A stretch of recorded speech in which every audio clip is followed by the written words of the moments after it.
Haiti is a very, very, very, very important island in the Pan-African struggle. Haiti brings pride to Africans who know history. In 1803, Haiti was the most democratic country in the world.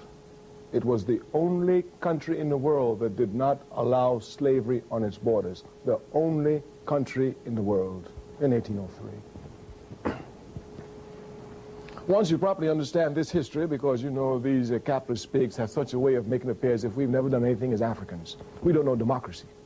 We don't know democracy. In 1803, Africans gave the freest world, the freest nation to the entire world. The only country in the world that did not allow slavery was Haiti. And not only did not allow it, but the only country in the world that put its natural resources towards fighting against any oppression was Haiti.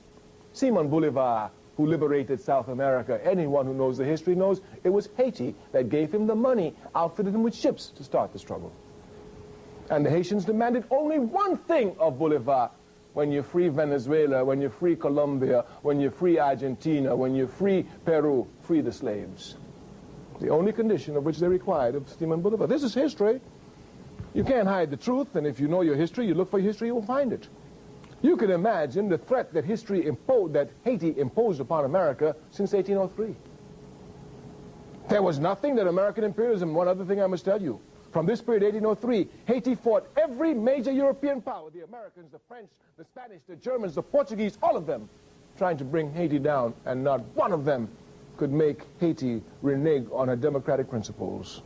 On that country, there would never be on that territory a slave. Every man, every woman was free.